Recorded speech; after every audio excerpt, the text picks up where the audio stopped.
இன்னைக்கு நாட்டு நண்டு சூப் வைக்க போகிறோம், வாங்க பார்க்கலாம்.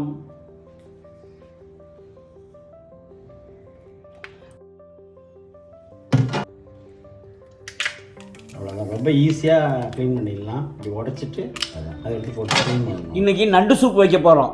அதுக்கு கடல் நண்டு வாங்கியிருக்கோம், குட்டி குட்டியாக. இது வந்து சூப் வைக்கிறதுக்கு சூப்பராக இருக்கும். பெரிய நண்டு வந்து மசாலா பண்ணுறதுக்கு நல்லாயிருக்கும். இந்த நண்டு வந்து 100 ரூபாய்க்கு தான் வாங்கினது, 1/2 கிலோ 100 ரூபாய். இந்த நண்டு சூப்புக்கு தேவையான பொருள் வறுத்து எடுத்து வச்சுக்கலாம்.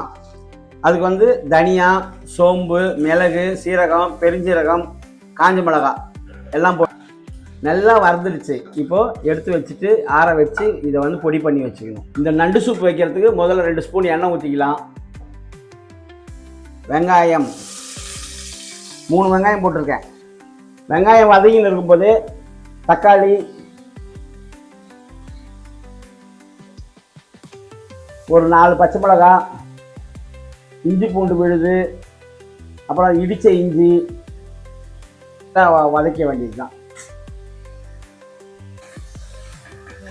மஞ்சத்தூள் 1 ஸ்பூன் போட்டுக்கலாம். மிளகாத்தூள் 2 ஸ்பூன் போட்டிருக்கு.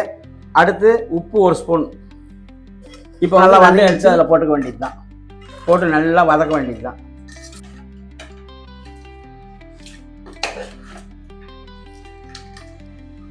தனியா, மிளகு, சீரகம், சோம்புலாம் போட்டு மசாலாவை அரைச்சி வச்சுருக்கோம். இப்போ அதில் கொட்டிக்கலாம். அந்த பொடியை போட்டு நல்லா கிண்டி விட்டுக்க வேண்டியது தான். கிண்டி விட்டு தேவையான அளவுக்கு தண்ணி ஊற்றி ஒரு 4 விசில் வச்சிட்டோம்னாக்கா நண்டு சூப்பு ரெடி. எல்லாம் மிக்ஸ் பண்ணியாச்சு. இப்போ குக்கருடைய மூடியை போட்டு 4 விசில் வச்சுட்டு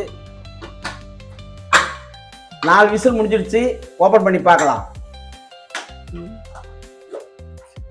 இந்த சூப்பில் வந்து மழைச்சாரல் மாதிரி கொத்தமல்லியை தூவணும். நல்லா தூவி ஒரு 10 நிமிஷம் ஒரு சின்ன கொதிச்சு முடிச்ச உடனே கொதிக்க கொதிக்க நண்டு சூப் ரெடி.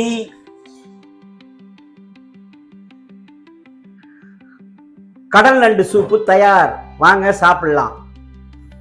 எப்படி இருக்குன்னு டேஸ்ட் பார்க்கலாம். பிரமாதமா இருக்கு, அடிபடியா இருக்கு. வாங்க எல்லாரும் சாப்பிடலாம்.